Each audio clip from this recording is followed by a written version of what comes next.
Let me just move my video out of the way here. Sean, why don't you give me a countdown as we're going to be going live on YouTube? Oh, all right. Well, great. All right. Well, welcome everybody. Let me make sure my screen is shared. Am I sharing? Sean, I am not seeing the video on YouTube. I'm just seeing my face.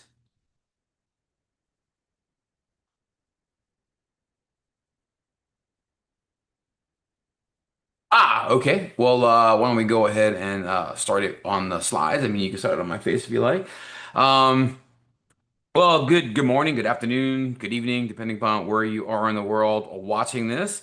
My name is Steve Scott, and today we're going to be focusing on where to focus your SEO efforts in 2026. Things are way different nowadays in the SEO business, and so we're going to go ahead and really get into what's it about, what's going to happen, what you need to be doing differently this year versus past years. For those that don't know me, my name is Steve Scott. I will be your presenter.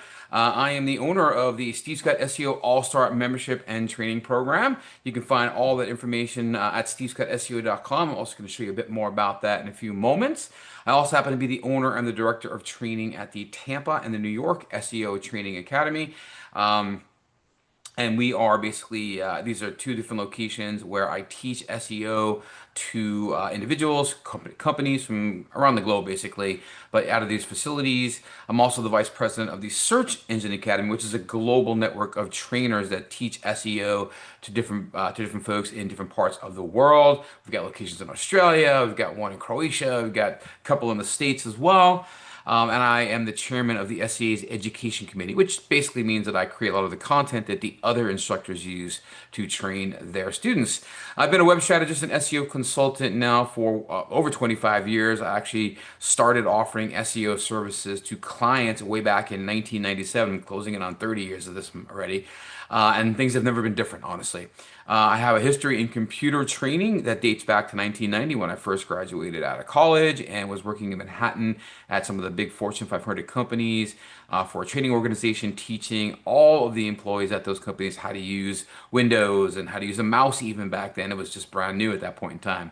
I am a Search Engine Academy certified master SEO trainer. I've been doing that now for over 17 years. And I've been doing corporate and individual private training for over 30 years. If you need my help at any time moving forward, you can reach out to me at stevescottseo.com or email me at steve@stevescottseo.com. Or you can go ahead and give me a call, right? 888 SEO Steve, or you can text me at 813-951-4484. You'll also find my contact information at the top of each slide. If you guys have any questions during the session, I'm going to ask you to not turn on your microphone. So just please go ahead and ask the questions in the Q&A, or the chat is fine as well. That'll be great. We'll get to all your questions at some point. I don't know that I'm going to be able to do that while we're going live, but drop them into the question and answer area or the chat area, and I'll go ahead and make sure we get to them at the end of the session for sure. I am recording the session. We're also live on YouTube, so please feel free to ask comments in the YouTube as well. And my God, Sean, who's administering the session today, will let me know about those. But we are going to be recording this for the future as well. We'll get you guys a link if you've registered. Of course, you'll be able to see it live on YouTube for about a week or so. I think we're going to leave it up there, but you'll have a copy and access to it for lifetime if you are on the session today. If we run out of time with questions, or for any other reason you need to leave, don't worry about it. You can just check out the recording to get anything that you may have missed, or to just rewatch something that was interesting that you want to get more info on. And if you ever would like to just reach out to me and chat a little bit, I offer up a free 15-minute consultation at 15min.stevescottseo.com.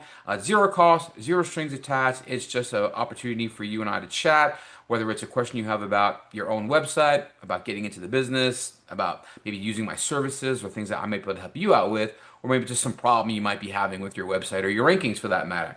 But for now, let's go ahead and get this show on the road. But as I always like to say, a word from our sponsors is first.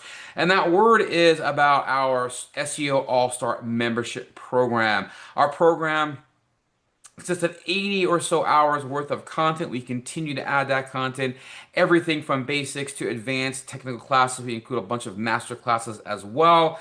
If you go ahead and visit the site, you can go to MVP Lifetime, that's stevescuttseo.com, and actually get a great discount off of our MVP access level, which is you're normally $197. It'll be yours for just $97 per month. If you're more of a DIY person, just want to go in and grab access to the content there, you can check it out by going but for $49 a month. It's all on you. You can check everything you've got there. Actually, here, let me show you briefly the content. There we go. Um, just visit stevescuttseo.com and go over to the All-Star membership. You will see a bunch of information about the membership and what it offers. Also, you can find out who it's for, and then as well as a whole list of all the content that we cover. In fact, he's click on the full SEO course list, and that will take you over to our complete library. Everything from getting started, link building, keyword research, content development, master classes for on-site optimization, local optimization, link building, and in fact, we've got a bunch on local search as well, which is one of my favorite topics for sure. Let's get back into the material here. Don't want to waste too much time on there, but if you'd like I said, get access to that, you can check it out, giving you a nice discount by going to MVP Lifetime. That's Steve Scott SEO. And then lastly, if you want just on-demand access to any one of our particular master classes or other courses here, we've got about 6 of them you can find by going to on-demand SEO training at the stevescuttseo.com site. Everything from the secrets of on-site optimization to link building to our Google Business Profile Blueprint. We also have a whole workshop on Google Search Console, what it can do for you and how it can help you.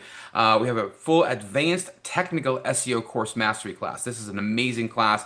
Lots of hours of really covers everything technically that could be wrong with your site and how to go about fixing it. And of course, you can get more information about our pro level for the all-stars there. Alrighty. Let's get going here with where to focus your SEO efforts in 2026. Today's agenda, we're going to get into a bunch of stuff. First, we're going to just get a 2026 SEO strategy roadmap, kind of discovering what's going on, where things are going, where they're headed, what we're going on and involved with right now. And then we're going to get into the 18 different factors that we've come up with to focus on in 2026. We've broken them out into 4 distinct areas, including trusted expertise and original insight, AI optimized discovery systems, authority signals that scale, and then SEO that drives real world results. I'm not going to get to each of the individual items here in the agenda. You can read them for yourself for the moment. We're going to go ahead and jump in with the first of this, which is the strategy roadmap. So, the thing about this is that the search landscape in 2026 looks completely different, like nothing like we used to do in the past. And I've been in this business, like I said, since 1997. It's almost 30 years. And this year, it is a completely different animal than it ever was in the past. Nothing like the keyword chasing, content farming days of the past. That old version of SEO where you followed a formula, stuffed in some keywords, played the algorithm like a game, it's done, it's gone, it's over, it doesn't work anymore. Now, Google's not broken the same way it was anymore. It's just different. And the stuff that used to kind of work just does not cut it now. And if you're still sitting in that same old lane, you are not making it happen for yourself, for your customers, for your company. But SEO is not dying, it's just finally growing up. And that is a really good thing if you're doing it right. So, what makes 2026 so different? Well, there's 3 major shifts that are happening right now that are changing completely how we show up, how we get found, and how we stay relevant in search. And they all point to one big idea. SEO no longer stands for search engine optimization. It now must stand for search everywhere optimization. So, what are these 3 major shifts that bring us to the search everywhere optimization area? Well, the first strategy shift is AI is shaking the search tree and not many clicks are falling out anymore, right? Thanks to tools like ChatGPT, Perplexity, Gemini, even Google's AI overviews and their AI mode, well, search results are turning into full-blown conversations. You're not putting in a keyword phrase and then just going to websites and looking for your answer, and if you don't find it, going back and going to the next one.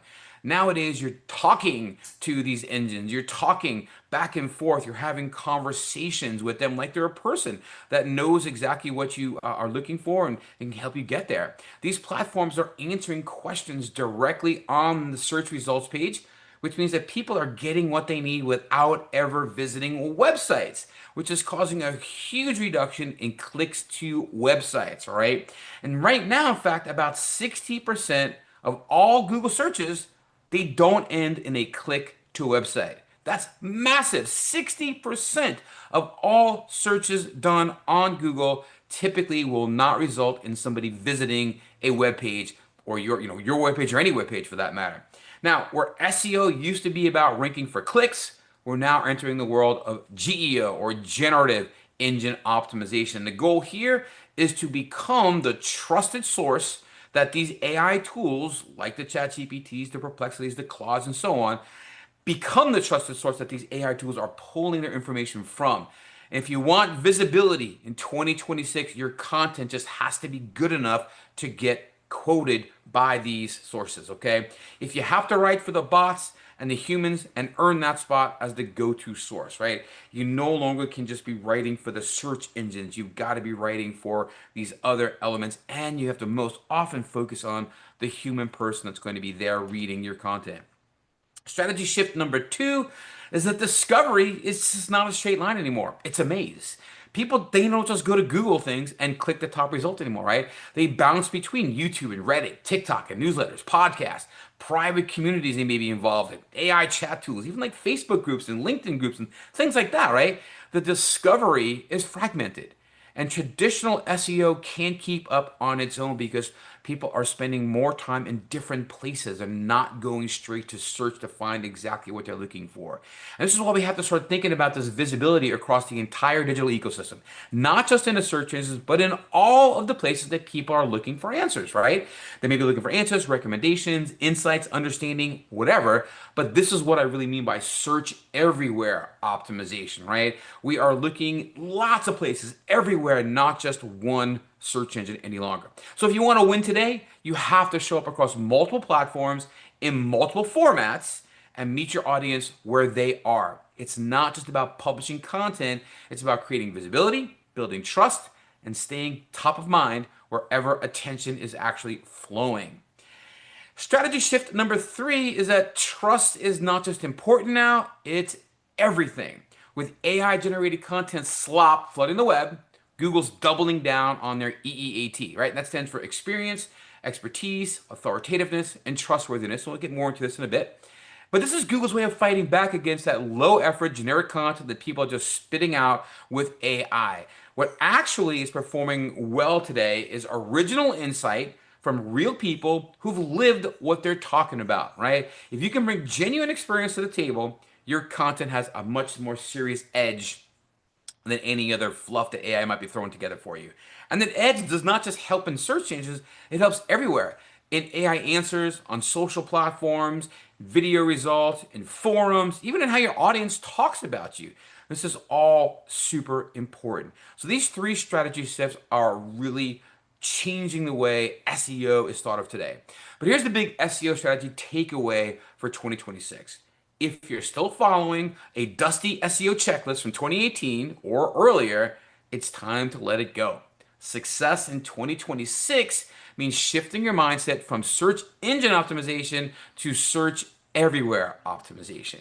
It's about building real authority, showing up across channels, and aligning your SEO efforts with business outcomes that actually matter, like conversions, building relationships, and long-term brand loyalty, okay? You want to become the Apple in your industry. You want to become the brand that everybody thinks that everybody knows by building that up, that long-term brand loyalty. We're not just chasing rankings anymore. If you're completely worried and obsessed with where you rank on any one engine, you are missing the boat. We now are talking about earning trust We're now talking about becoming the source that AI tools are referencing, and we're building visibility that lasts no matter how or where people search, okay? And that's where the real growth is, right? So let's go ahead and break down what factors you should be focusing on in 2026. The first grouping is trusted expertise and original insight, right? Why should anyone or anything, the bots, trust your content at all? Well, the first of those factors is back to EEAT and the human expertise, right? It's about trust and credibility that AIs just simply can't fake. So for each of these slides, we're going to get into a definition, why it matters in 2026, what to do about it, pros and cons, and then some best practices. So, what is EET? Well, as mentioned earlier, it stands for experience, expertise, authoritativeness, and trustworthiness. It's how Google decides if content is helpful, reliable, and worth showing to the folks that are using them. High quality human content will stand out when it brings original insight, real life experience to the table, and value that AI cannot easily imitate because they don't have that same experience, right? They have not spent the time doing things, working for somebody. They are just pulling information from other sources. So why does it matter in 2026? Well, EEAT is expected to be the most important ranking factor moving forward. And I forget what the number is, but in the Google Search Quality Raters guideline, it's about 120, 130 or so pages. The term EEAT shows up, I think it's 112 times. It is massively important these days. So if you have never tried it, go Google the term Search Quality Raters Guidelines, and you can take a look at it for yourself, all right? Again, it is Google's primary defense against AI-generated fluff and faceless, low-quality content. So brands that demonstrate trust, demonstrate depth, and lived experiences, they're going to be rewarded more than ever as we move into 2026 and beyond. So how does it work? Well, EET is built on social proof, right? The algorithms give more weight to what others say about you. Think mentions, reviews, citations, than what you say about yourself. So your website, of course, you need to say, who you are, what you do, and so on. Provide all sorts of great information about that.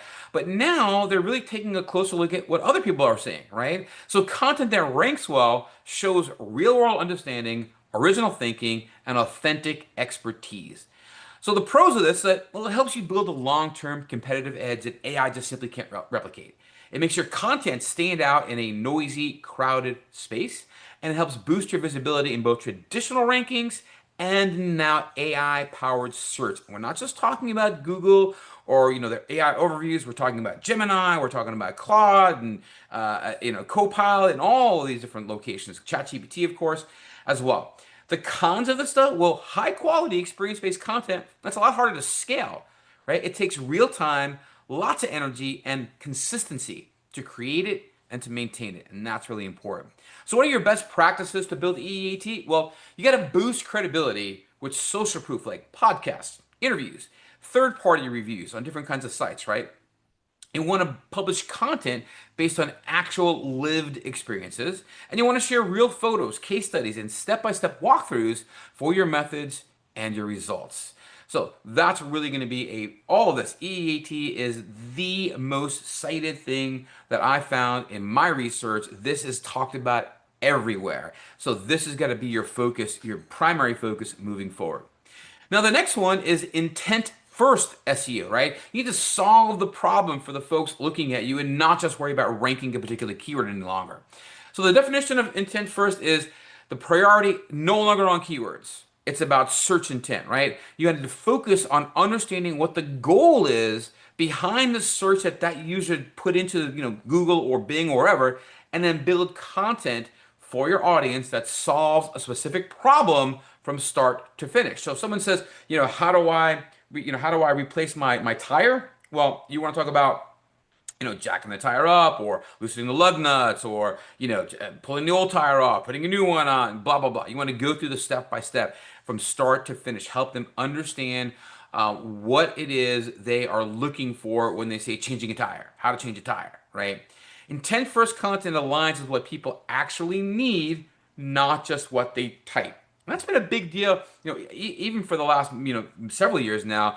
I always talk about when people want to get found for keywords and they give me a keyword or phrase or two. And I'm like, I don't know that that's really gonna bring what you're looking for. And I always said the best way to figure out if the intent aligns with what you're looking for is just go put it in Google, right? And if competitive results show up that are similar to what you do, well then yeah, maybe that means that is intentionally what someone's looking for. But if you get something totally different or get information back from Google that has nothing to do with kind of the business that you're in, well, it's unlikely that the intent that the user had when they typed that phrase in is exactly what you do. And the reason I say go to Google and do it is because Google already knows when you put that phrase in, they already know what the intent is because they've seen the user behavior of everybody else that's typed that keyword phrase in. And they've already seen that, hey, when they type this in, they stay on this website, not that website. They come to this website and they leave, but they go to this other website, let's say website B, and they stick around. Well, then Google knows that that was their intent behind that search term. So what does it matter? Well, SEO is now about matching real demand with the right supply. It's not just about putting supply out and hoping somebody finds your demand. Now it's about matching those two things. And Google and AI tools are getting better and better at figuring out what users really want. So your content's got to match that and not what you think they want. It's what they want, okay?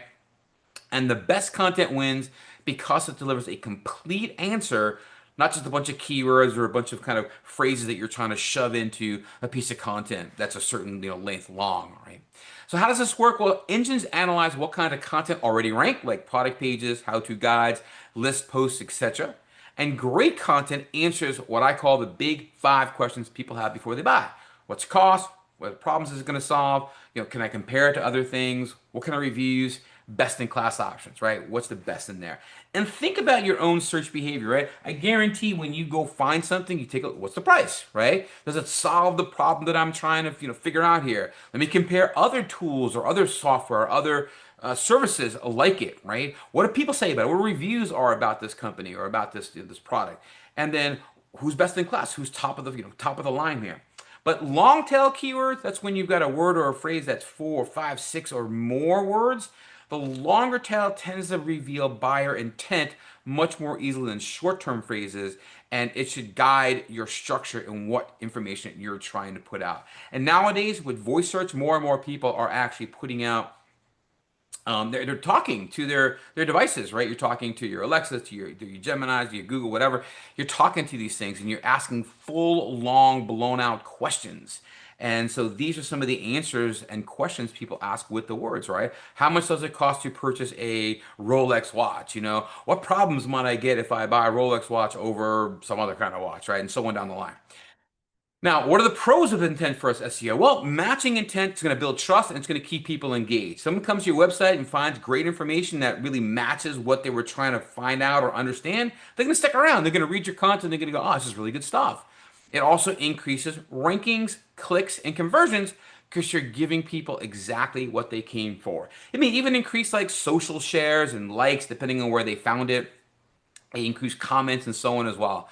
What are the cons though? Well, if you're only focusing on the top of funnel informational content, it can get you traffic, but no action. Lots of times I see this happen a lot for clients that, they may have hit on a I still was one for an AC company that we work with about why their AC vents are sweating, right? And there was a ton of traffic that came in about why their AC vents were sweating. But that didn't convert. That was just more informational, right? People are just looking for information. So it does help build their brand. It does help build, the information that people know about that company. And then when they really do have a problem, they go, oh, I remember these guys, right? So that's a good thing. So it does help increase this stuff because you're giving them what they want. But the cons are that only focusing on it can really get you the traffic, but no action, right? No calls to action, no clicks, no calls. And creating the wrong format for the wrong intent, like writing a blog post when someone's ready to buy, that can hurt your rankings, right? People come in and go, nope, not what I want, and they leave.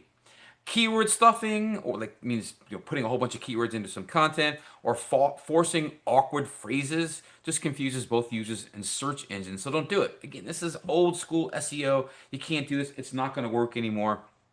So avoid it like the plague. So what are your best practices with intent first content? We'll start with the big five, as I mentioned a moment ago, and figure out what your buyer actually wants to know in regards to those things, right? Use your keyword tools to find out your main topic and then add related and supporting terms naturally, right? What content fits in there naturally.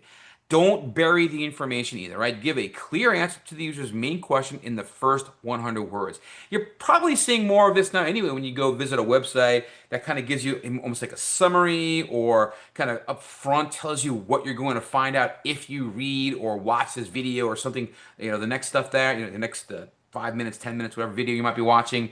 That's really, really important, okay? So use those things, find those related terms, and don't bury that information. And finally, treat your content like you're helping a real person and not just feeding an algorithm, right? If somebody came to you, like in your door at your store, and they actually asked you a certain question or asked you about your product or about your services, what would you say to them, right? What would you want them to know? What would you want them to understand about you and your business so that they sign up and work with you or pick you over picking a competitor of yours, right? So that's the second one. Next one here in this topic area is topical authority, right? Own the topic, not just the keyword. So we're talking high quality content, depth of content, and then covering all of the things that really make up that product. So the definition is the signal that your site fully understands and covers a specific subject or a specific niche, right? It's built through content clusters, which is where we have one detailed pillar page, like kind of, the main page there, which is the main topic, and it's supported by interlinked articles that go deeper into related subtopics. Okay, so basically you've got an overview type thing, and you've got in-depth articles for each sort of section maybe. Why does that matter now for 2026? Well, SEO is moving from targeting keywords to providing and proving expertise across an entire topic. So Google and AI systems now evaluate site-wide depth and consistency. They're not looking at any one page anymore. That used to be the way it was, right? If like back in the day, if, for example, if you didn't have the keyword that somebody typed into Google search, you wouldn't show up. Then it was more about intent. Like if your website didn't really kind of have the same intention that someone was looking for, it wouldn't show up. Now, and it was only page by page. Now, Google and the other bots are sort of looking at your overall website, right? They're looking at it not like each page is its own article in a magazine, but they're looking at the whole magazine. Think of it almost like a book, right? It's your entire piece of content, the entire site that you have out there, not the individual chapters anymore. And so if you don't have site-wide depth consistency, it's going to be a problem. That's what we mean by page level quality, right? It's chapters versus the book. Google looks at the whole book now. And building topical authority is a core part of EEAT, right? It's the A in the EEAT, authority, right? And it's also really a core part of long-term visibility, okay? How does this work? Well, these clusters show search engines the relationships between your content pieces. And AI tools favor this structure because they can understand the full content ecosystem, right? Where do you start? Where do you end? And what are the pieces in between? Right. So you can answer things, quickly and efficiently, but then you can dive deeper if someone wants more information. They can go deeper and get more content about that. Once your site builds authority on a topic, new content in that same niche is going to rank faster and it's going to perform better because Google already feels that you are authorities in that topic. The pros are that it creates long-term ranking power by owning a topic area. It supports better internal linking and content clarity because you have to interlink that content from one to the other. And it helps you become the go-to resource that AI and Google and your users are going to reference in your space as well. The cons, well, it requires consistent publishing and strategic planning. That's why I use the idea of saying it's like a magazine, right? If you stop publishing your magazine, you're out of business. Whereas back in the old days, if we say you could publish a book and it was a bestseller and you can just live on the royalties, right? Keep selling it. Nowadays, it's more like a magazine. Your website's got to continually offer content, publish information, strategically understand what people want, and grow your business that way.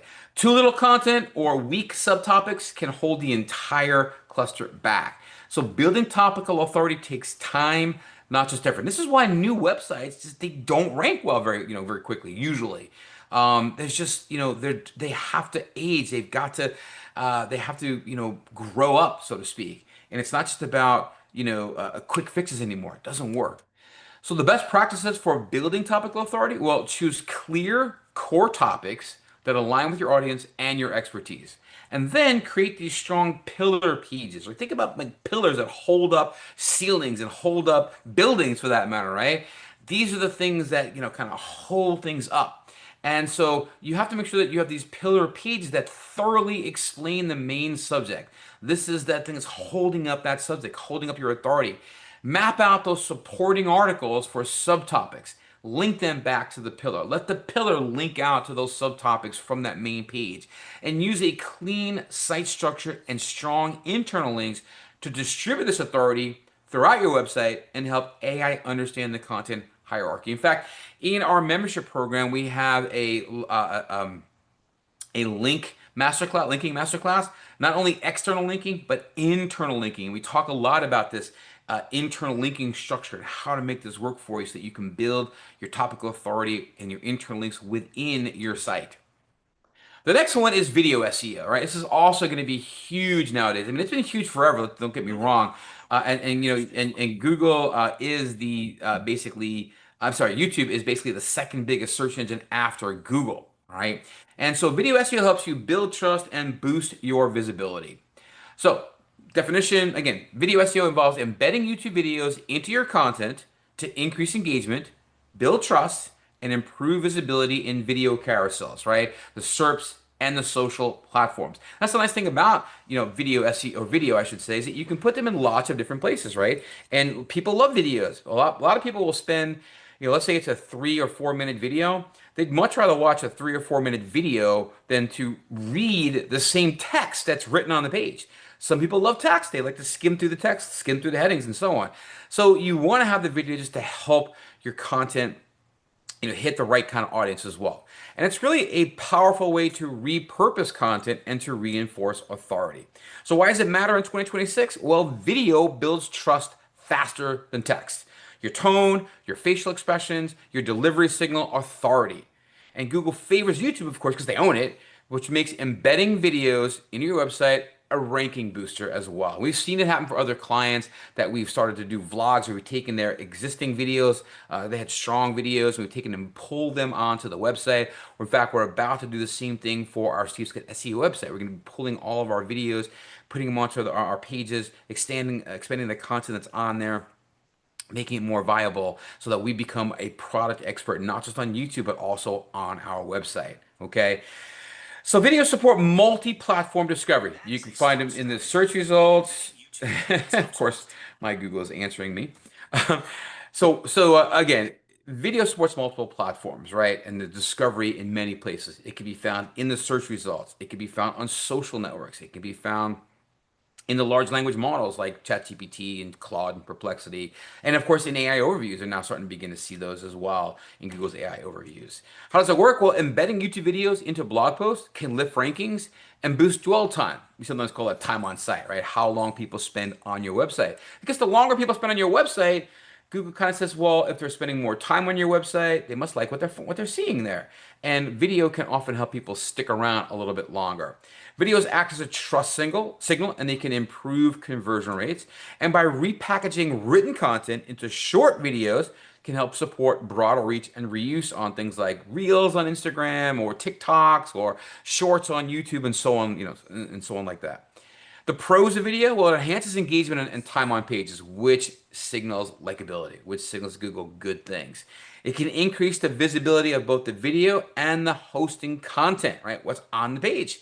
It supports brand authority and builds credibility across all of the platforms that your video is showing on. The cons, though, well, it requires ongoing video production at scale, and quality matters, right? So again, you can get away with something if it's a niche, if it's not as quality based, but the better quality you've got, the better it's going to be for your SEO as well. You search everywhere optimization. And not all topics lend themselves well to video formats, but long-term effort with slower short-term payoff compared to text when it comes to video. So that's one of the other things is that it's harder, right? Making videos is harder to do on the long term. It's a slower payoff as compared to text. You can probably write a good piece of content few hours, right? But it could take you many, many hours to write scripts or write content, to put B-roll in, to edit it, get the sound right and whatnot. I know we've struggled with this internally as well. So something to think about as you're getting going for your own videos stuff. Some best practices with video is, well, create YouTube videos from top performing blog content and embed them directly onto the page that you've got. You can also use explainer style formats that turn how-to content into videos, right? So you can actually say how to. I mean, you see this all the time. How-to videos. I see things like like plumbers showing you how to like change out the innards of a toilet tank, right? Or AC guys, yeah, showing you how to clean out the drain line, okay, things like that. These how-to content videos. So make sure each video targets a specific question or intent, and keep that video focused and useful for what that user really needs. Next one here is AI human hybrid. And this is really about scaling smart and staying trustworthy. Okay. So the definition here is this is a hybrid AI human content development strategy where AI tools are used to help you scale your production. Maybe they're handling research, maybe they're creating outlines, maybe they're helping you gather data. But the human experts help provide the unique insights, the final editing, and the experience-based input needed to meet those EEAT standards.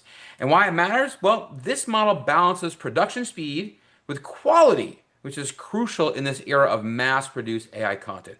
And I see it all the time. I see people just banging out like 100 AI pieces of content just by putting in a prompt and then spitting it out and then pasting it on their website without really vetting it, without adding any kind of um, uh, you know, real world experience into this without putting in some examples or samples in. So, this is really going to be important as this becomes more and more prevalent, this AI content being mass produced, okay? Let AI handle the grunt work, but let the human provide the authenticity, the lived experience, and the originality. Okay, because 58.5% of marketers are using hybrid content models to remain competitive without sacrificing standards of the quality of that content. So how does this work? Well, AI tackles the time-consuming tasks like the topic clustering, outlining information, A/B testing. And I'll tell you, I used it to help me with this presentation, right? Looked at lots of content, helped me understand the best content, helped me understand, how to group them together, how to put them together, which one's most important, next important, that kind of thing. I let it do the heavy work for me, right? Rather than trying to read 100 articles and take notes and everything, I let it do the heavy lifting for me, okay? But then I added my own background, my own information within it, set them up as pros and cons and so on. So humans add the insight that AI can't replicate, all right? Search engines favor this blend because it combines efficiency with credibility. And the pros are it speeds up content creation without compromising on quality. It helps smaller teams compete with larger publishers, and it ensures alignment with the EEAT and algorithm updates that are always happening. The cons, well, full reliance on AI can lead to thin or generic content, so don't be fully reliant on AI. AI only content lacks trust building human insight and nuance. And overinvestment in AI tools without strategy lead to disappointing performance. Okay. And that's something definitely really important. The best practices to rank higher with this hybrid content is to use AI for your structure, your topic research, your outlines, your FAQs, maybe expanding on ideas to get more information to kind of dig deeper down. And then assign human reviewers to ensure quality, accuracy, and that lived experience. Incorporate original frameworks, case studies, Q&A checklists before putting that or publishing that content. Okay, the next group are AI optimized discovery systems, okay? Can AI find you, understand you, and then use your content? First thing is GEO, right? Generative engine optimization, which is getting cited by AI instead of just ranking in search, okay? This is becoming kind of the new holy grail. Are people actually finding you online in ChatGPT, right? Are they getting you in Claude and Perplexity and so on down the line? So, GEO stands for Generative Engine Optimization. It's all about creating content that gets cited, right? Or shown, surfaced. They use that term a lot, surfaced instead of shown, by AI systems like Google's AI Overviews, which is the big one right now, right? ChatGPT, Perplexity, Gemini, and many others. These tools are now answering questions directly on the search results page or within their own platforms, which means we're no longer just optimizing for clicks, right? We're optimizing to become the trusted source that AI is pulling information from.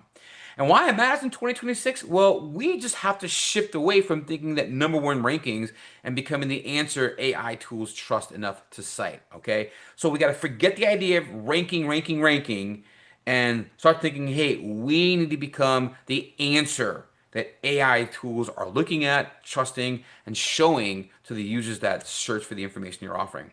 Visibility is no longer about the blue links anymore. It's just not. It's about showing up in that zero click AI powered results. We'll get more involved in zero click in a bit.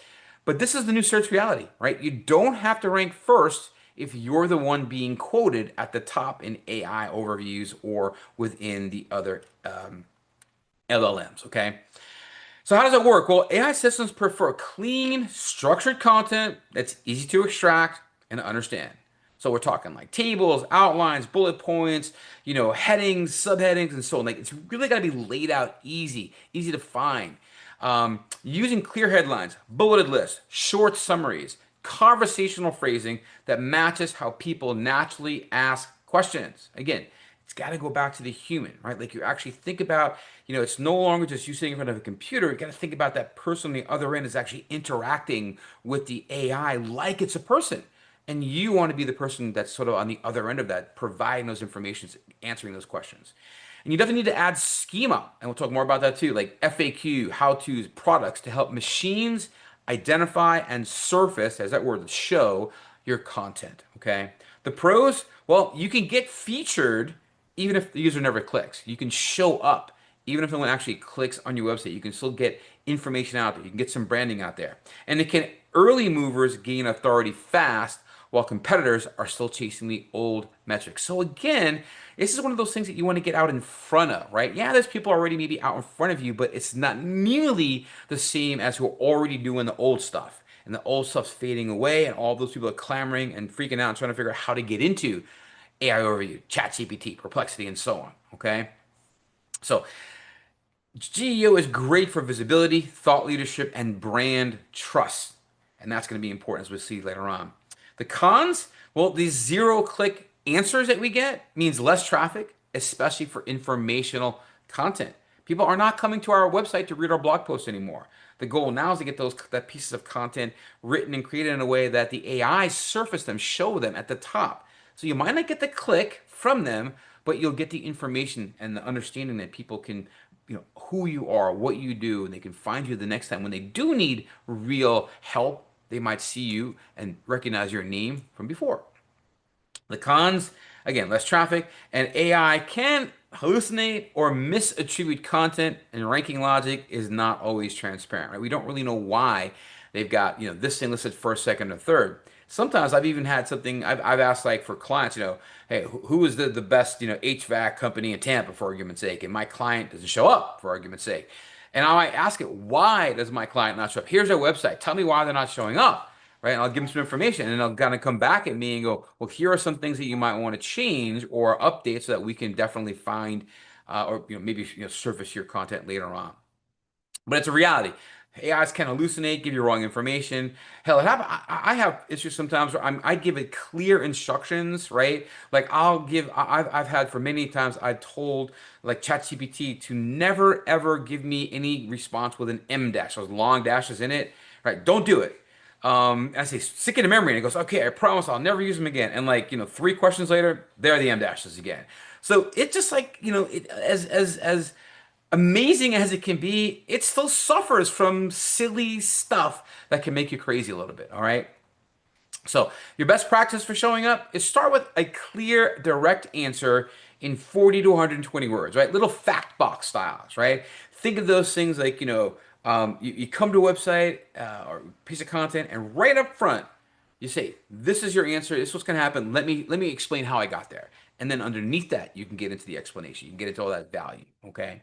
You want to use headings and bullets to break up your content, make it easy to scan. People do scan, and if you do break things up using those headings and the bullets, it just opens things up a little bit, adds more white space, gives people scanning a reason to look at multiple pieces of your content. Don't batch your content into big paragraphs. Break them up. Open them up a little bit. And then most importantly, you got to add structured data or schema wherever possible to help AI identify what matters. Okay, structured data has become a huge, huge impactor these days. Let's talk more about that zero-click search strategy, right? This is the idea that people get their information without ever clicking anything. So we have to optimize for brand and bottom of funnel content, right? Bottom of funnel means where people are ready to buy, right? Not the top of funnel where they're looking for information. So, what's the definition? Zero-click searches happen when a user, goes to a search query, but their answers are shown directly on the search results, right? Often via those AI overviews that we're seeing, featured snippets, or knowledge panels, right? So here, let me go over here. Let's type in something like here. How do I change a tire? All right. I type it right, might help.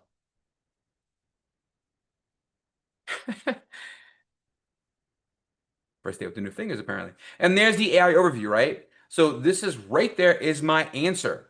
As I can see there's Lee Schwab tires. There's a little bit here YouTube, a little picture here. If I hit show more, well, here's actually a video from Data Advice from Bo, right? A YouTube channel. And look, here is content. Prepare and secure with some bullet points here. Video demonstrating that. Loosen the lug nuts. Video showing that. Jack up the car. Video showing that.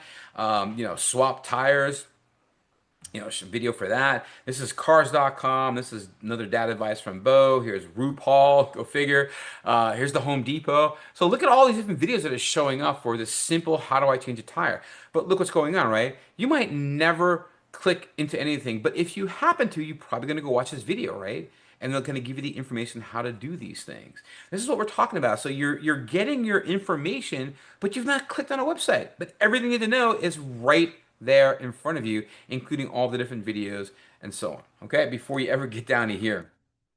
So, um, like I said, when this does happen, right, users never click through the website or rarely do. In fact, as I mentioned, the reason this matters so much in 2026 is over 60, just about 60% of Google searches now end without a click. We just are not visiting websites anymore for the majority of searches.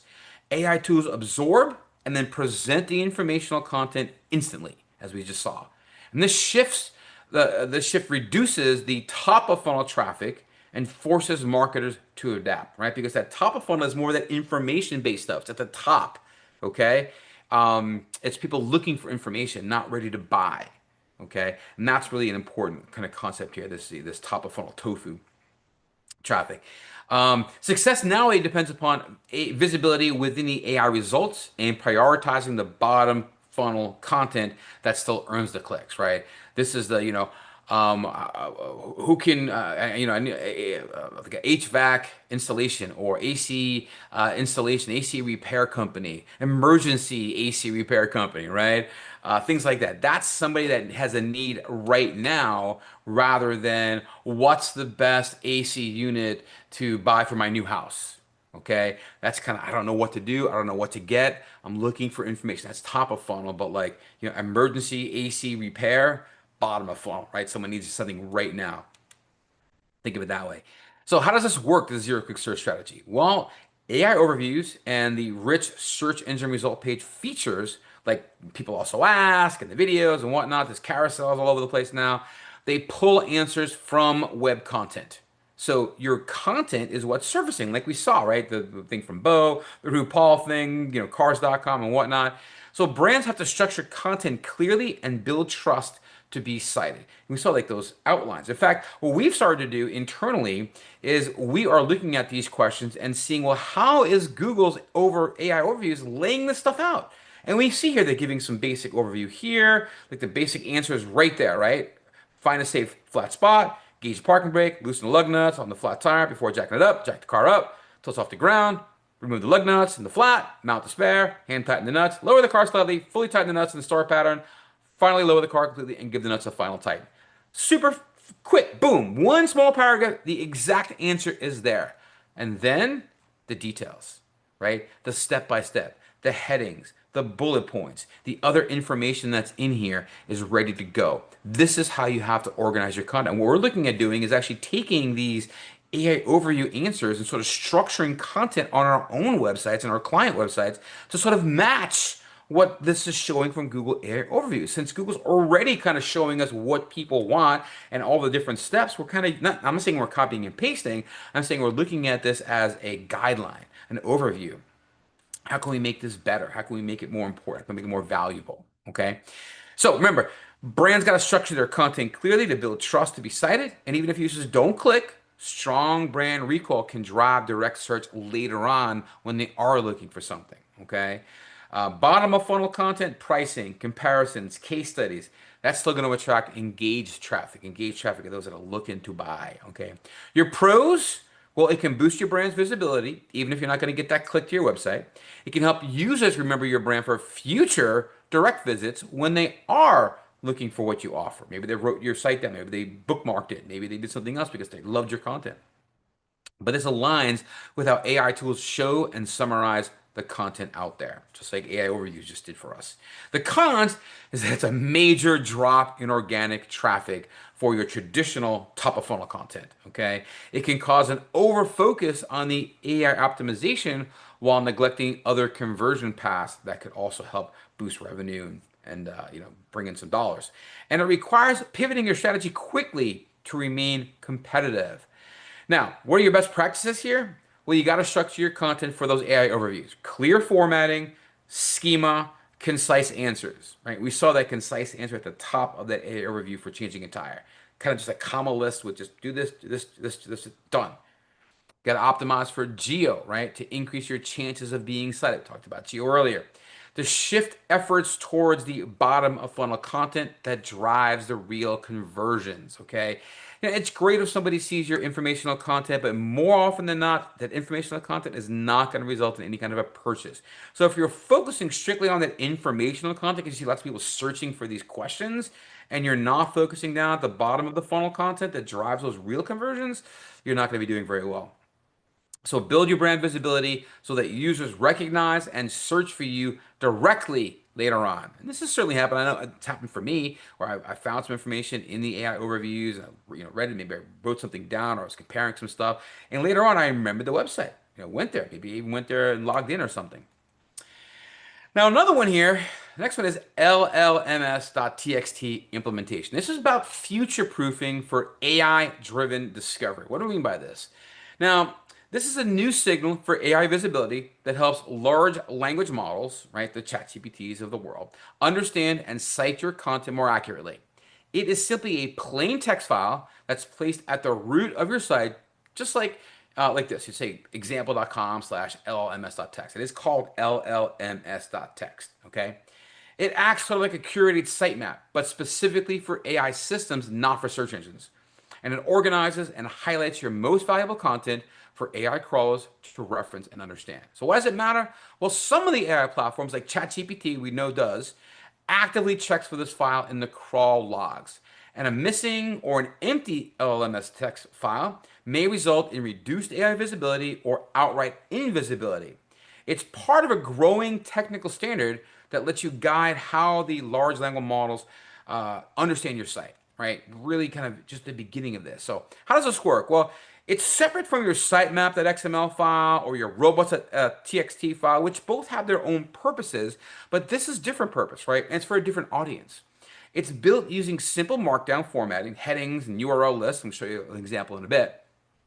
And it helps those LLMs like ChatGPT, Claude, and others know what content's worth pulling from when they're generating their answers. So it's a way to help them understand better. The pros is it's fast to implement. It's just a simple text file with a clear structure. It puts you out ahead of the curve as AI answer engines evolve, and it increases your chances of being cited in AI generated responses. The cons? Well, it's not really universally supported yet. Google says they don't use it at all for their AI overviews, but that's just for now. Who knows if they decide to change it tomorrow? If you wait on this rather than go ahead and try to do the implementation now, you're going to be behind the eight ball on this. So it's still early, and there's no official documentation or enforcement across all AI platforms. But you can go check out the llmstxt.org, and this basically is a proposal that standardizes the using of the LLMS text file to provide that information to help the LLMs using the website. Okay, so you can check it out on your own here. So it's pretty in depth piece of content here, but it'll help you understand it a bit more. The best practices here is to use them, if applicable, to highlight your most valuable and trustworthy content. We're beginning to do these already. We already kind of tested this once, and we did see it have some value in ChatGPT. A little bit, I don't know if it's coincidental or not, but we saw a similar thing happen in Gemini. or in Google, but I don't think it had anything to do specifically with the llms.txt file. There's no HTML in this, no tags. It's just what's called markdown headings and clean URLs. I'll show you again in a minute an example. And you want to group content by theme or purpose, which helps the LLMs infer content relationships, how things are kind of tied together, how they're related together. Okay. Um, Use absolute URLs and not relative paths. So you want to have the full HTTPS colon slash slash, etc. And keep it curated, not exhaustive. You're not putting every single URL into this. It's quality over quantity. So here's sort of a sample of what you might see in an LLMS.txt implementation. All right, you have a little bit about, maybe this is the guide for whatever the website is, maybe the date you last updated it. And here you've got these high authority pages, your important pages, right? Here are your educational evergreen content. Here's your product or service pages. Here's your author expertise information, right? Really important that you get that kind of stuff out there. So this is all something that you can kind of work on. It's not hard, as you see. It's kind of very basic, in fact, very simple to do. You can kind of cluster these things in different ways. You can add more, of course. It's just sort of a sample, as I mentioned. But this is sort of where we're starting to see things maybe moving. So just like we implement robots.txt files, just like we implemented sitemap.xml files when they started to come out years ago, they didn't exist for a while before. It's only been it's a bunch of years now, but they didn't at one point they didn't exist. Now they do. Just like I think we're going to see LLMS.txt starting to get going. So it's something to know about, something to think about. Now, technical SEO is also super important. It's about your speed, structure, and your site health because they still matter. So technical SEO is all about making sure your website's architecture, its code, its performance are dialed in so Google and the others can crawl, index, and understand your content better. Core Web Vitals like LCP, INP, CLS, we'll talk more about those in a minute. They measure things like your load speed, your visual stability, right? And the interactivity, which directly affect your user's experience when they're working on or using your site.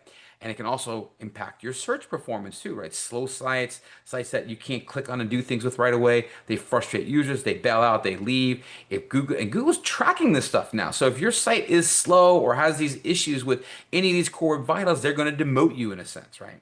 So it matters because your site's technical foundation is like its reputation score. If your pages are slow, if they're broken, it's clunky, your rankings install even if your content is rock solid, okay? So you have to have it all. It's kind of like having, maybe you have a beautiful house, but it's riddled with termites. It's going to crash on you any minute now, right? So it can look really good, but if it's structurally not sound, things are going to come crash down around you. Okay. Technical SEO, it's a non-negotiable trust signal in 2026. I've been pushing it forever. That's why I have a masterclass on technical SEO and really understanding what those things are, how to find out what they are, how to fix them. It's super important that you understand those problems, that you audit your site for technical SEO, and that you make sure that it's working right. If you don't do this, you are going to suffer even if your content's super awesome. Okay. Now, got to be clean, fast, mobile-friendly sites because those are going to win on both performance and perception, right? They look better, they respond better, people like them better. You ever go to a website that's kind of slow to load, takes forever, you're like, and you leave. You don't want to be bothered with that anymore. We expect things to be quick and fast and ready to go. I don't want to waste time. I'd rather go somewhere else and look at something else than keep waiting around. So how does this work? Well, Google tracks how people interact with your site. They see when people go to your website, when they bounce back to the search results pages. So faster pages lead to better engagement metrics like longer time on your site, lower bounce rates. That's when people come to your site and leave without ever visiting another page. And that helps boost your rankings. A technically sound site helps AI tools pull and summarize your content accurately. So performance metrics now consider the full user journey, not just the page load time anymore. It's all of the above. The pros, well, it keeps your content visible even when the algorithms shift around. It improves your conversion rates, engagement, and your chances of being cited in AI summaries. And it supports every other part of your SEO strategy, like your content, your links, and your geo, because of the fact that your site is technically sound, it's fast, it's engaging, it's easy to work on, it's responsive, it's mobile friendly. All those things matter. The cons, well, technical fixes can take some time, and sometimes they require the help of a developer or a developer team. And delays can drag down your SEO timeline for months, if you leave it unresolved, and that can become a problem, okay? Issues with your site, broken links, other things like that, if they aren't fixed, they could actually crush your rankings pretty quickly. So what's your best practices? Fix your core vitals and remove anything slowing down page loads. Those three things are LCP, those are the big ones, which is your largest contentful pain. It's the biggest thing that you're loading on the site, right? How long does it take? It's got to be, I think it's under 2 seconds. It's got to be fast. It's got to load quick. That could be a video, it could be a giant picture, it could be a big block of content, whatever it may be. It's got to be fast. INP stands for interaction to next paint. This is basically how quickly can you kind of work with the site. And before you can click on something, it moves around. How quick is it for it to generate that next bit of information or take you to the next page or show you the next image? And then content layout shift is when stuff shifts around. You ever go to a website and you're about to click on something and then some image or ad loads right above it and it pushes that thing down on your page and you wind up clicking on that damn ad? You're like, ah, damn it. Well, that's a content layout shift. It's shifting down because the content for that ad was not sort of told how big, how tall, how wide, height and width for that piece of content, and it blew it out of the way. These are a problem. They frustrate users. All of this can frustrate user. If your LCP takes too long to load, you have a slow site. If your interaction with the next paint makes it difficult for you to go from place to place to place on the website, or hard to make it move around or navigate, it's going to cause a problem. If your stuff is moving around, right, or is off because as you shifted from desktop to mobile, it looks bad, or it's, now you can scroll left and right on the mobile device. Don't want that. That's bad. It's going to cause problems. So you got to prioritize performance on your high traffic pages and your mobile devices. You got to use thumb-friendly navigation and optimize for slower connections. And you got to run audits regularly with tools like Google Lighthouse and other tools out there. You can use paid tools like SEMrush has audit tools, Ahrefs, a lot of them have audit tools out there. But use those tools. I like Screaming Frog as well. Use that one a lot. I use multiple tools also to kind of see what is somebody picking up, someone else is missing, right? But these audits can help you uncover bottlenecks like scripts that are blocking things, heavy templates, giant images, missing content, broken links, and so on down the line. Super important, right? Your best practices is to fix those core web vitals, remove anything slowing down the page, right? As I mentioned, LCP is measuring loading speed, right? When the biggest image or text block becomes visible. The INP is interaction to next paint. It's the overall responsiveness of the page, right? This tracks the delay between a user's interaction, like a click or a tap, and the page's visual response to that image, to that click or that tap. And cumulative layout shift, right? The visual stability, quantifying unexpected shifts of page content as it's loading. So prioritize performance on high traffic pages, mobile devices. Use those thumb-friendly navigations and optimize for the slower connections, and then run audits with tools like, that's duplicate there. Sorry about that. I got some duplicate content there. Okay, so let's talk structured data, right? We've mentioned it a bunch of times. It is really important. What is it? Well, it helps AI understand and rank your content. Structured data, sometimes called schema markup, kind of different variations, just the same basic stuff, is code that you add to your site. It tells the engines and the AI tools exactly what your content is about. Specifically, it defines things like what your products are. And of course, with products might come the name of the product, the SKU number, the GTIN numbers, the price, a description, all that kind of stuff, right? Information about the author, right? The name of the author, information about that author, FAQs, what question and answer do you have? What about reviews, the videos, like, what's the thumbnail of the video? How long is the video? What's the name of the video? All things like that, and how all of that relates to the information that's on the page. It also includes using proper on-page structure, like heading tags, bulleted lists, and clear formatting of your content to make it easy for users to work with and get around, and use. So why does it matter in 2026? Well, schema is a key part of the generative engine optimization that's out there. It makes your content machine readable, which helps your AI tools like ChatGPT and particularly Google's AI overviews and the others to pull and cite your content. And it's one of the fastest short-term wins from a technical SEO perspective. It's something that you're going to visibly see that the structured data, the schema markup that's in the code isn't visible to your users. They don't see it when they get to your page, but the engines read it because they're looking at your code. They're looking at your HTML and it's stored within the HTML. So doing this right, super helpful, okay? The markup helps the AI systems parse, understand, and cite your content correctly. So they know without a shadow of a doubt what your content is because you are very specifically telling it. Using like FAQ schema, for example, it makes your answers eligible for rich results, quick fact lookups. The people also ask stuff. Those kind of things can really be helpful. The clearer your structure is, the more likely it is your content's going to get used in those AI summaries or other SERP enhancements like the knowledge panels or people also ask or other things like that, right? So the pros are that it's a powerful short-term win that can boost rankings quickly. It increases your chances at appearing in the rich results and getting cited by the LLMs. It helps the search engines connect content types across your site. They understand better. It's sort of like, an interpreter almost that's giving them what they want to see in the language that they helped create, basically, especially with Google. The cons, well, if you're missing it, it makes your content potentially invisible to the AI powered tools. Not all AI tools weigh the schema equally, but Google definitely does. So if you really want to get in those AI reviews and you want to be found when people are looking on Google, this is a must. An improper implementation can cause issues or can cause missed opportunities. So your best practices here are to add your schema markup across all the key content types. Think about articles, what's your content, your products, your reviews, your organization, like what's the name, what's your logo, what years did you start your business in, and so on. Your local business info, your hours, do you accept credit cards, things like that, right? FAQs, and then the how-to content, right? That's especially going to be important for those AI kind of informational stuff.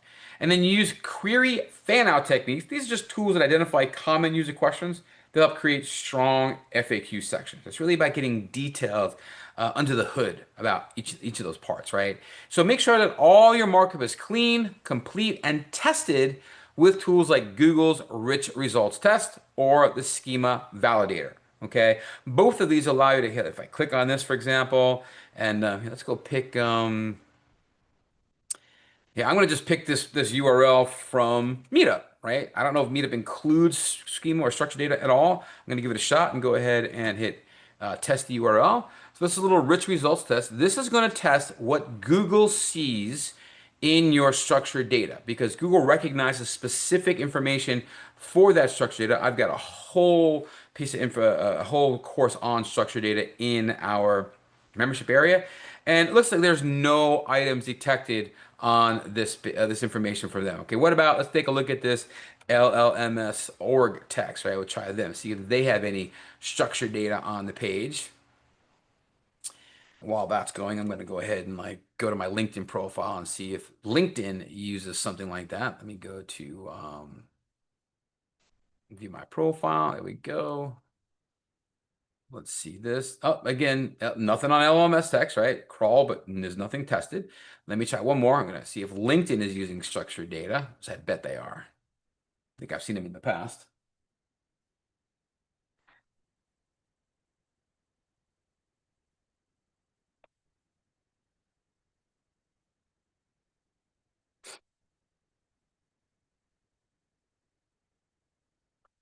It does take a minute as it's running through all the content on the page. The smaller the page, the quicker normally it will take. Come on, LinkedIn, you can do it. There we go, right? There's articles, discussion forum. If I go to, it says 20 valid items detected, and I go to that, and it's got some of my posts, right? How to monetize your blog, tools for finding, find quality links, why I start using Facebook Live, and so on, online is all kind of listed on the page. And here's some that have some non-critical issues, like the image field is missing and the headline's missing for this one here. So different things are going on, but it does tell you what's going on. If it's good, you'll get a green check mark. If it's bad, you're gonna get like a red mark. If there's critical issues, it'll let you know about that as well. So this is a great tool for testing if you've got your structured data done right. Click-through rate optimization is also going to be new for, well, not new, but just more important now in 2026. So hybrid titles with personality that deliver better click-through rates are what you're shooting for here. So optimizing title tags on your webpage that increases your click-through rates by using emotional language, first-person pronouns like I or my, and then personality-driven phrasing. These titles are often going to resemble YouTube-style headlines that are attention-grabbing, but it's got to fully deliver on the promise to maintain that EEAT. That's going to be that trust factor there. Why does it matter now? Well, click-through rate is a direct ranking signal. High-performing titles boost your organic visibility. So if your item is surfacing and people click on it more often than maybe somebody else in that same position, you're going to get a boosting rank usually. As Google replaces more traditional links with the AI overviews, click-through rate for the remaining blue links is more important than ever. Because, like I said, 60% or so of all searches don't go with clicks. The other 40% do, and you want to make sure that you're getting that 40%, not your competitor. So it's really important. So titles that sound human, emotional, or personal can outperform generic keyword stuffed ones. And I'm going to give you some examples of those too. How does it work? Well, first person titles like my review after 30 days feel more authentic, generate higher engagements. Emotional or curiosity driven hooks increase click-through rate, signaling to Google that users find the content helpful. You ever click on something just because you want to know what the hell that title said? I do it all the time. What about videos? You ever watch a video just because of the title? Let's say you want to go, what is that? Right? You want to know what's there. Now, we're not talking about like, overdoing things. Like we said, you have to, give people the information that they're reading out. You don't want to, I mean, there's been plenty of times where I've read an article or a title they go into and there's nothing about what the title, it was just clickbait, they call that, right? Get you to click through, but then there's really no value when you get there. That's garbage. People hate that. They're out. So, um, if the title overpromises and underdelivers, Google may rewrite the tag or the content may lose trust and ranking. And that's true. Google does often rewrite your title tags if they feel like you're stuffing keywords in it or it doesn't really add value or the content on the page that the user is looking for might be a piece of that content that answers their question and they may surface that in the title tag over what you already have written out there. So titles with personality stand out in the cluttered search engine result pages. A high click-through rate tells the search engines that your content is more valuable than maybe somebody else's. And the tactic is easy to implement and to test across your existing pages. The cons is that clickbait style titles that don't deliver can damage your EAT, right? People bail out on you, right? Like as I mentioned. Google may overwrite misleading or underperforming titles, so they'll give you something else that's there. And it takes nuance, as overdoing the emotional phrasing can backfire if you just don't do it right. Here's some examples, right? Here's like first person experience titles. My honest take on local SEO after 90 days. What I learned fixing a slow WordPress site. Or how about the curiosity without clickbaiting? This one title change improved my clicks. Why this page started getting more traffic. You've got outcome focused but grounded, like how I increase click-through rates using simple title edits. What works for click-through rates in search right now. And then you have time-bound and specific titles, like my SEO results after 30 days of testing titles, or how 1 week of title updates paid off and so on down the line. This is what we're talking. These are title tags. It's the tags that we're going to find. Like if we go back to that, how do I change the tag and go down to like where the actual blue links are? We're talking about what's here, right? This is how to change, how to change, how to change. How do you change your own tire? How to change a tire. Once you use, remind yourself how to change a tire. So that might be a better kind of title, right? That's what we're talking about. These click-through rate optimization by creating these more valuable click-through rates, okay? Your best practice, like we said, rewrite them, including a first-person language and emotional hooks. Run some A/B tests on headlines to balance click-through rate gains with authenticity. Ensure that every high click-through rate title matches the page's actual value and promise once your user gets to the page. Now, our next topic grouping is authority signals at scale, right? Do others trust you enough to mention you, link to you, or search for you directly? So now we're talking about the search everywhere optimization. Own the SERPs and beyond. And SERPs are the search engine results page, right? That's what you get when you hit enter after typing in a phrase or something into Google search. So this strategy is all about showing up across every major discovery path, not just Google, right? It means traditional search results, Google, Bing, Yahoo, and so on. AI chat tools, right? Your chat GPTs, your Claudes, your Perplexities, your social platforms, right? Your Bing, your TikToks, your Instagrams, your Facebooks, and all the others, right? And then community spaces like Reddit, YouTube, TikTok as well, right? Some call it search everywhere optimization. That's what we're calling it. But really, it's just modern visibility done right. You got to be everywhere, right? You don't have just a website. You have a web presence. You're on the web everywhere. You want to be able to be found everywhere. You want to be found where people are already looking. So why does it matter for 2026? Well, discovery is fractured. People bounce between platforms before making a decision. The new goal is SERP ownership, right? Getting your brand into as many elements as possible, like video carousels, AI summaries, image packs, knowledge panels, right? That's data you want to own the SERP, be everywhere that you can. That also may include local service ads if you're a local service company, maybe paid ads, the local listings as well. Those are all part of the search results that you might want to appear in, as well as all the other ones there. Users often cross-check what AI tells them by looking at some trusted communities and recognizable brands, right? Reddit, Quora, those kind of things. So today's buyer journey flows across search, social chat, and content. You got to show up with consistent, trustworthy info wherever your audience is searching or scrolling. And that community presence builds trust. Think your Reddit threads, your YouTube explainer videos, and even the comment sections on blogs and so other things like that. The pros, it builds your authority and trust across multiple channels, helps your brand stand out in AI results and social-driven discovery, and it supports long-term brand visibility, not just some temporary traffic spikes for cool new blog content, right? The cons, well, it requires creating multiple formats for each core topic or keyword, short form, long form, video, text, and so on. And building a true presence on community platforms takes time and consistency, and it can definitely be a lot of work for sure. Your best practice to win: create content map for each targeted keyword with all the SERP features and formats it could trigger. So in other words, and there are tools out there. SEMrush is really good with this. Like you can have a bunch of keyword phrases that you want to search for. And it'll tell you like what surfaces on that. Maybe it's a carousel, like a video carousel. Maybe frequently people also ask comes up. Maybe AI overview comes up.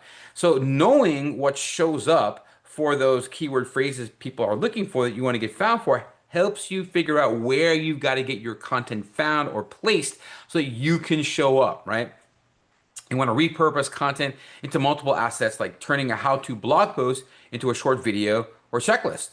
And build trust by staying active in communities like Reddit, Quora, YouTube, and trusted review sites. In fact, this is something we're trying to really figure out how to do best for our clients so that they can start becoming a part of these communities. But, it's difficult to do that without their input. And a lot of times, we work with a lot of small businesses and we work with a lot of home service businesses, roofers, HVAC companies, electricians, things like that.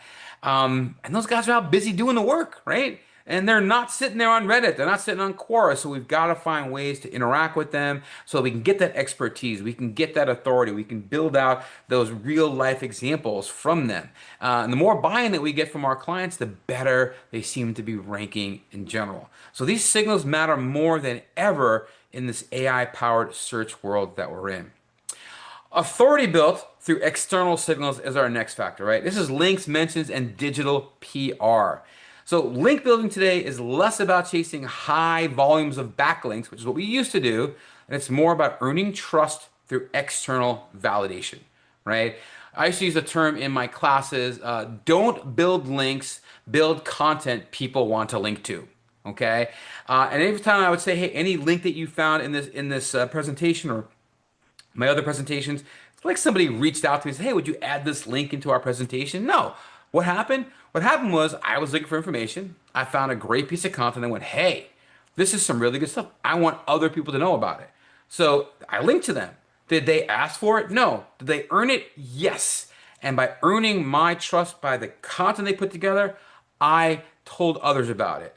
And now I am thinking about that company. The next time I see information from that company, I tend to go out and look at it and think of it more valuable in my mind. Okay. And the more I see the stuff they put out, the more branding they give to me, the more I find trust and value, and the more I tend to pick them first when another list of content comes up that they're included in. So we got to earn that trust through external validation. That can include things like great quality links, brand mentions on websites and authority sites. Digital PR that reinforce your authority and EEAT signals across the web. In fact, we've really been experimenting a lot more with digital PR. Back in the day, press releases was a great way early on to build your rankings, to get ranked, because it would go out to many, many, many websites and many news organizations. They were trusted sites, and then maybe you get a link back, maybe get your own content on there. Not sure it would fall off over time, but what was great about it was that it was out there. right? It was out on news sites. Maybe you even got picked up by a news organization, radio or television or anything, and they interviewed you or something, and you built your brand that way. And then for a long while, it kind of died. It kind of died because people were taking advantage of it. It was getting abused and so on.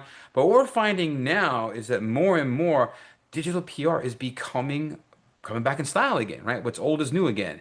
And the same is true for digital press releases. We're putting stuff out there, helps reinforce your EAT signals, potentially gets you on different sites that are authority sites, newsworthy sites, and then potentially get you links back to your site. Even if those links are no followed, Google's already said that some of those no follow links, they're like hints.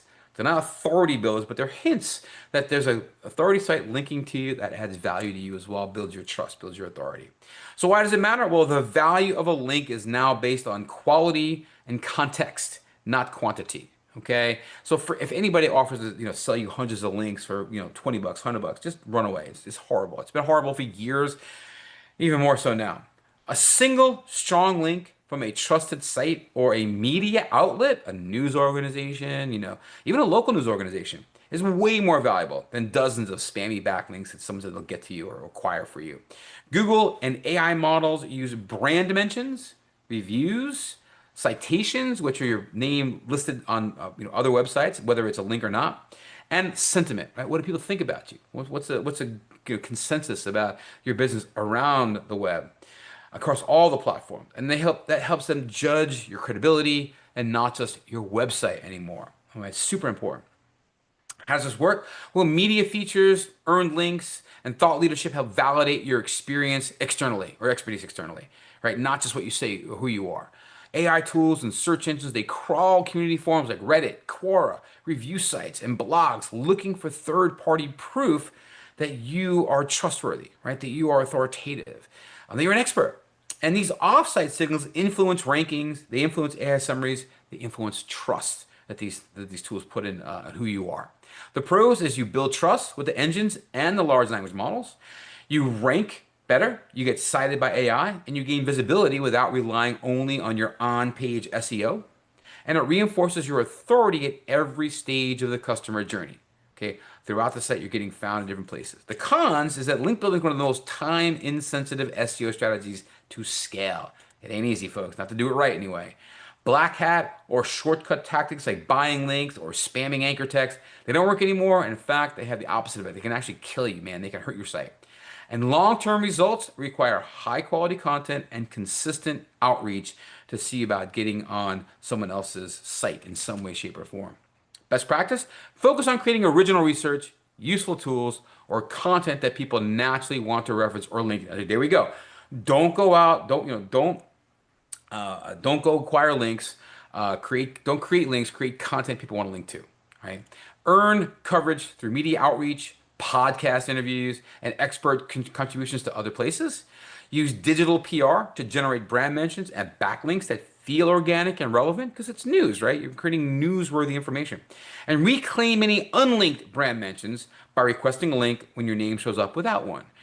This is actually in our link building masterclass. But the idea is to search for your company name, your brand name on the web, and then go to all the pages on the web besides yours that mention your name and look to see if those brands or those pages link back to your website. They got your name there to link to your website. If they don't, reach out. Hey, I noticed that you mentioned my company name, you mentioned my business or myself. Would you mind linking to us? Here is our URL. Please use this URL, okay? This is a great way to, you've already got information or branding on the site, but it's unlinked. Great way to reclaim those things. Another thing is the discipline behind long-term SEO growth, right? How does SEO momentum is built and how it's sustained? So discipline in SEO is about managing the work in a way that keeps growth steady and predictable. That means balancing your short-term wins, like quick impact projects, long-term bets like future-proofing or content overhauls. We're doing that right now from my Tampa SEO site, doing some content overhauls for that. We're future-proofing some of our sites with the LMS.txt file, and other things like that. And then just regular business as usual maintenance, like fixing broken links, updating outdated pages, and so on. Why it matters now for 2026? Well, sites that win the search over time are the ones that stay consistent.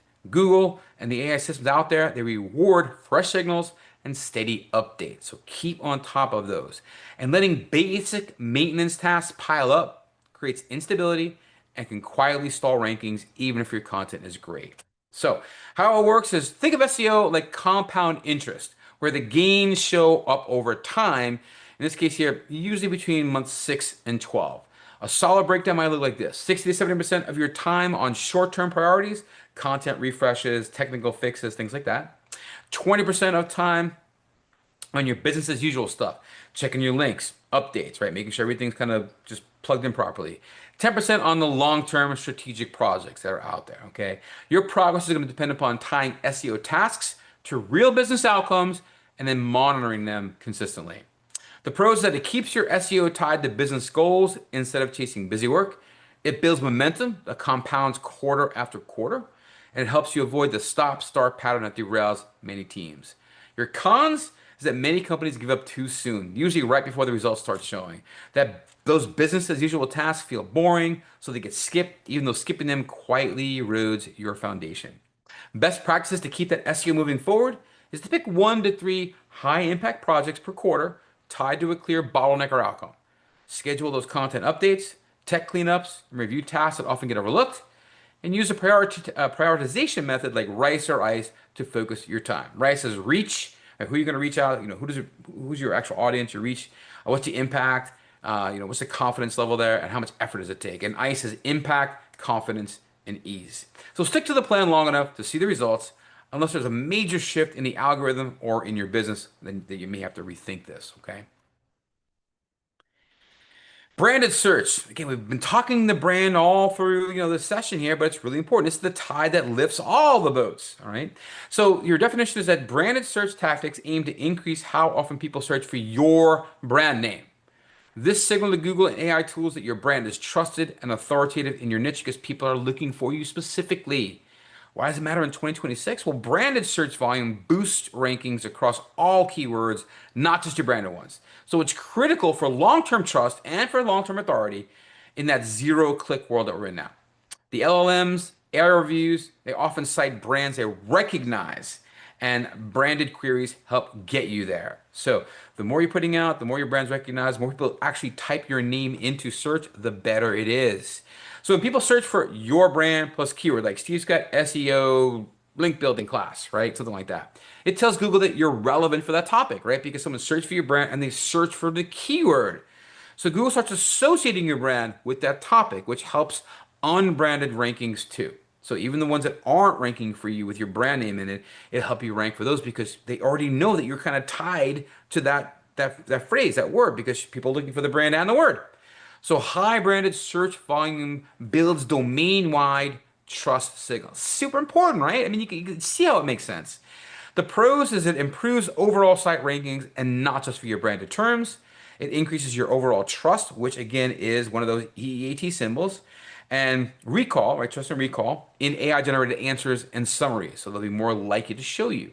And it's essential for competing in the zero click and AI first environments that we're finding ourselves in these days. The cons, it does require ongoing investment in brand awareness. This is where PR, influencers, social media, and so on really have the impact. That's why you have to stay in social. That's why you want to start doing, reaching out to influencers, doing podcasts and whatever else, doing press releases. It can be hard to measure direct return on investment from these branded search growth, but it will give you a slow ramp up, which is a long-term play and just not a quick win. That's those cons. But, you've got to do them really to just got to keep steady here. Your best practices for growing branded search terms is use PR, use social media, use your influences or any thought leadership to spark brand name searches. Encourage people to search for your brand name and a targeted topic when sharing your content. And then ensure your brand is clearly visible in AI overviews, featured snippets, and across the site. And the last grouping, this is a shorter one here, is SEO that drives real world results. How does SEO drive results that matter to the business? So the first is revenue driven SEO, right? Focusing on the bottom of the funnel here. The definition is it's about making SEO work harder for the businesses by prioritizing real outcomes instead of vanity metrics like raw traffic. Think leads, conversion rates, and revenue, not rankings. That means doubling down on that bottom of funnel content, right? Like pricing pages, comparison guides, case studies, the things that help people make that final decision. Why does this matter in 2026? Well, traffic's meaningless if it doesn't drive revenue, right? I don't care if I got 10,000, visits to my site a day if nobody's buying from me. It's about making money, not just about visits. So with top of funnel informational searches becoming zero click territory, the real value now comes from content that connects directly to buying decisions. Now, you've got to think about that top of funnel stuff. That's going to be the things that people begin to get your branding out there. People begin to know who you are, get you into those AI overviews and stuff that's becoming more and more prevalent out there. Um, so we got to make sure we're dealing with this, okay? And this is really going to help the value, creating the content that connects directly to buying decisions. So that bottom of funnel content performs better because it serves users who are already close to a decision. Pages like those pricing comparisons, solution breakdowns, quote request forms are still going to get clicks, and those clicks are often going to be high intent into the purchase side of things, right? You want to convert commercial actions like buttons, forms, call to actions. They must be built directly into the content itself. We've been preaching calls to action and form fills and buttons forever. It's more important than ever now that you give people the opportunity. Don't just make them go to a contact us page. Give them instructions to do things. Give them a button to click on. Give them a command to do something. Click here for more information about our SEO training classes or whatever. Build it directly into the content itself, not as a separate entity, right? Don't make them go somewhere else. Put it as part of the content on the page. Your pros is it makes SEO directly accountable to the business, right? It supports return on investment conversations with leadership. That bottom of funnel pages convert better and they justify the marketing spend and all the other stuff. And it generates highly qualified leads because they know you, they know your brand, and so on. The cons, well, it requires attribution tracking to clearly measure impact. More and more these days, we're using tools to track better where the content came from. Maybe it's UTM parameters and links on social or other places. Maybe it's unique phone numbers on our social platforms and our ads versus our local listings on our Google Business profile. We're doing more and more that we can to get a better understanding about where people are coming from and being able to track what's really sending that bottom of funnel stuff and creating conversions rather than just a click into our website, okay? We still need the top of funnel content for the long-term brand building and for authority, but by balancing both ends of the funnel takes planning and budget discipline. So those are your cons there. Kind of, it's a con, yeah, but it's an understanding of what you have to do still to help drive that revenue. And then your best practices to rank high with a revenue focus is to build content around what users want right before they buy. Pricing, product comparisons, case studies, proof that what you say you can do works, or hey, maybe I have a pressure washer. We do a lot of before and afters, right? People love before and afters. I mean, look, if you're thinking about getting your driveway cleaned, right? You want to see what it looked like before, what it looked like after. You want to kind of get a sense of what's my thing gonna look like when it's done. Embed those call to actions inside the content. Don't leave them sitting in a sidebar somewhere. Don't put them at the very bottom of the page. Embed them throughout the content, okay? Over and over again. I mean, I'll give you a little, for instance, here. We're just in the middle of, this is not a completed site, but we're just kind of working through this new site for a company. It's a little salon here, still in the process, but you see we have book now, contact us right as you scroll down. Book your appointment. We have information here, right? Place that feels like home, haircuts and color. Book it now. Women's salon services. Reach out today. But more important, I know it looks like maybe it's a lot, but if you go to inspect, go to like the mobile platform, right? You can see here that it actually a bit more of a scroll before you hit that button. There's the book now. Another scroll. It's like almost at each page we're getting a button, right? Another one there. Book your appointment, special events, and so on. Book now. That's what we're talking about here, right? We're creating the content, putting it out there, and having throughout the content the ability for the user to take the action that you want them to take, which is to work with you, right, in some way, shape, or form, right? So embed that calls to action into the content. Track your lead volume, your conversion rates, and your attributed revenue, not just your clicks, right? Where did this revenue come from? Did it come from the phone call that I got from my local service ad? Did it come from the phone call from a Google Business Profile? Did it come because somebody clicked on the website link in Google Business Profile, landed on my webpage, and filled out a form? How did it come? And then figure out the ones, understand the ones that are generating the best conversions, really doing the best for you, and then invest more in that. right? So if you find you're putting out a lot of Google ads, you're spending thousands and thousands of dollars on Google ads, and you're tracking that through phone numbers and unique UTM parameters and other ways to track it, and you're not getting any sales, well, stop spending thousands of dollars on that. Put that money in something else that is working. Maybe your LSA accounts are working great. Maybe your Google Business Profile is doing great. Maybe do some more press releases to build your brand. Maybe you hire a content writer to help you write better bottom of funnel and top of funnel content. Maybe get a developer involved to help you with your search of content, search of data. All that's going to pay off in the long run. All right. And of course, local SEO. Now, I put this down at the bottom because, everything else is kind of really new and fresh and different. Local SEO is still the big one. Win the map pack and you're going to own your area, right? We have a whole masterclass on local SEO in our membership. It's like 6 hours, I think, of local SEO pros and cons and what you have to do and what not to do and how to do it and so on. But local SEO focuses on improving your visibility for location-based queries, especially in Google's local map pack, right? So if I go to Google and I type in, I put like SEO training near me, right? Obviously, I'm going to have my sites come up here in the map. There we go. I'm here. Actually, these are all me. This is my Steve Scott SEO brand. This is my training academy. I've got 2 locations. They're all showing up here. Now, again, they're all very close to me, right? If I type in SEO training, let's say Tampa, a little different, right? There's the Tampa SEO, right? So we're showing up in the map pack. And look, I'm number one up here too. I mean, if you are really owning your area, here's another Tampa SEO, this is another version of my page. Here's my Yelp account. Here's my Facebook account. Here's a career center. I have a blog on there. Of the overview. Here's Meetup, right? Meetup.com. So the whole first page is me for SEO training Tampa. So again, if you improve your visibility for your location-based queries, especially in Google's local map app, you're going to be winning. It starts with optimizing that Google Business Profile. It includes creating hyperlocal content for specific neighborhoods or specific service areas. And it matters because most local searches lead to real-world interactions, right?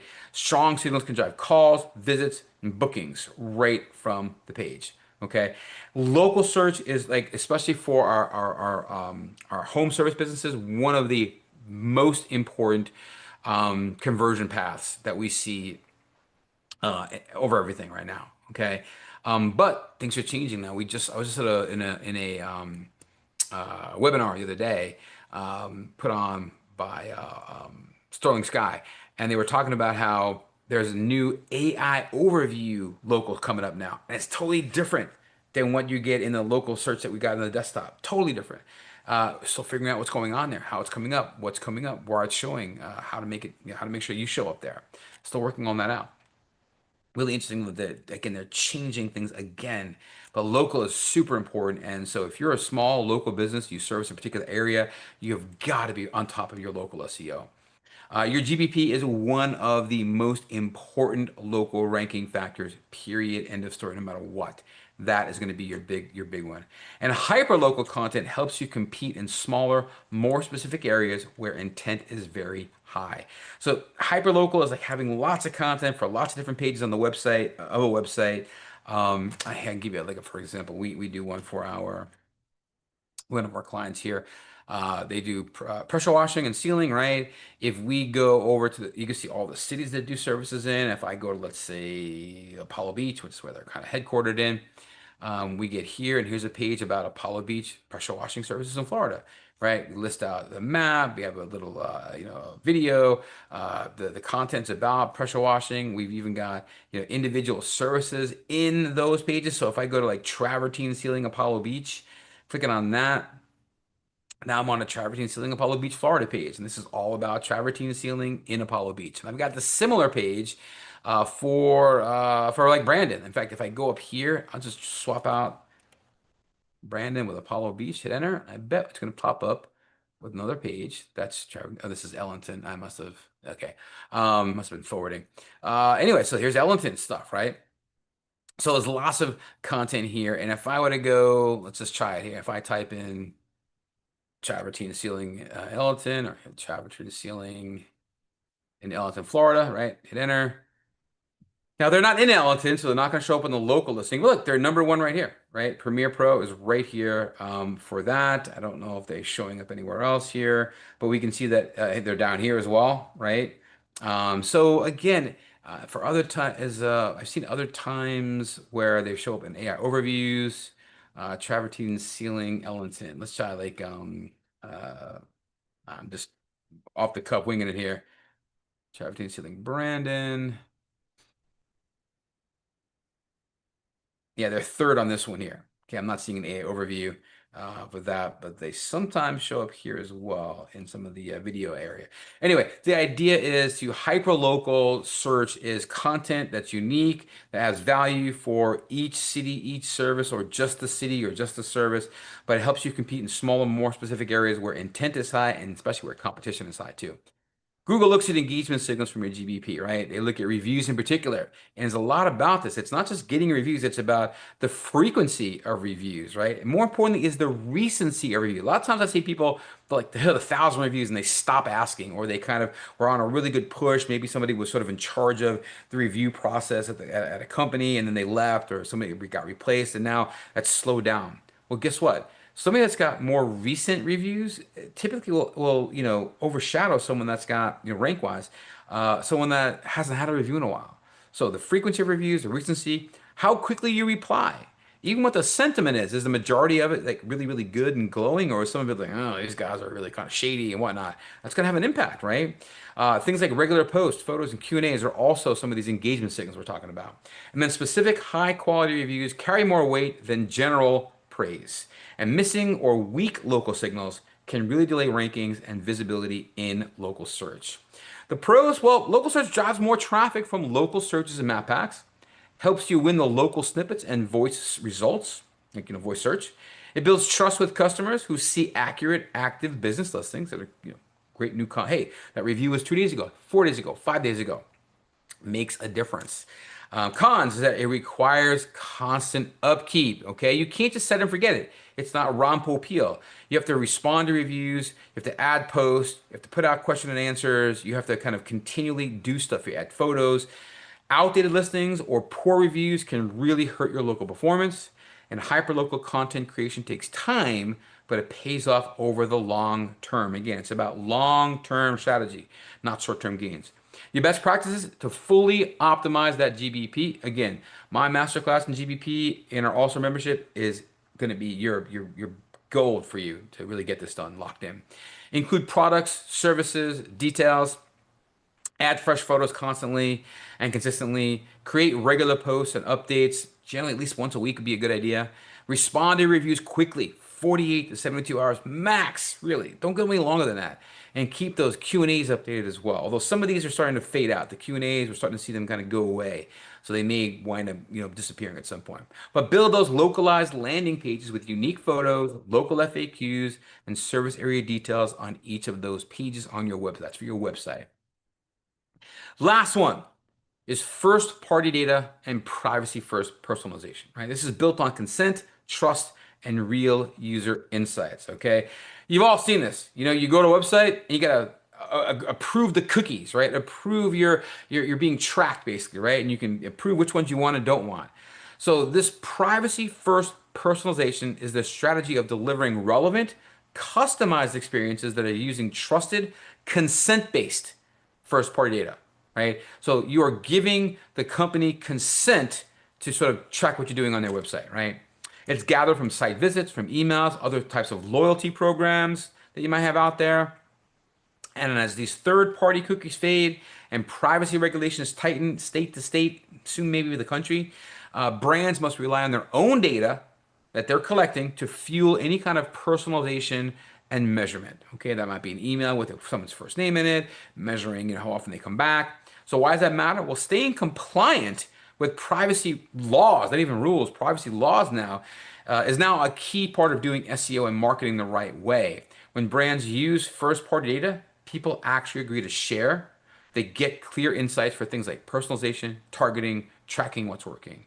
And it lets marketers trade those unreliable or sketchy third-party trackers for trustworthy user-approved data, right? First-party data is collected through actions like somebody on your website filling out a form, right? Maybe it's on Facebook, they fill out a form as well. It could be many things. Instagram, like, all sorts of stuff like that. Email signups or content engagement, a little typo there. But this data helps create personalized search results, smarter predictions, and better audience targeting. Privacy-friendly tracking focuses more on small wins, like downloads, time spent on the page, instead of just counting clicks or visits. Okay? So the pros is it offers a compliant path to personalization and improved user experience, right? The user is saying it's okay to track what I'm doing here. It enables more accurate conversion measurement and better audience targeting because, again, you've got permission. And it future-proofs your marketing against any increasing privacy restrictions that are coming down the pipe. I mean, first you had GDPR, which was only in Europe. Then you had, I forget what the California CCPA, I forget what it's called. Now there's like, I think 14 or 15 states have their own privacy, rules about people coming to your website, and you have to live up to those rules, or you can be in some trouble. So be careful. The cons: it requires infrastructure updates such as consent first analytics and customer data platforms. It demands rethinking your traditional attribution models and your key performance indicators. And it can expose gaps in your current measurement if you're reliant on these third-party cookies that we used to use. The best practices here are to implement consent-first analytics and tag management system. Basically, you cannot track somebody in analytics unless you get their consent first, right? When you pops up, gives that cookie consent thing that you always see on new websites you visit, or when you see them a lot, that is consent-first analytics. You are allowing them to do this. And by capture and defining micro conversions that are tied to business goals like PDF downloads or signups for demos or how long people have been on your website or individual pages, you can also use event-based schemas to map these behaviors into personalization logic. Like you can track specific user actions like where they've clicked on your website, downloads, right? Clicks on video views as an event that you can track what they're doing and see if they like more. And then you can send them information about it if you've tracked it. Using those events can help you trigger personalized experiences like showing tailored content or offers just because you know what that person's been on your site, what they're looking at, what interests they have about your business. And audit your data tools for privacy compliance and measurement readiness.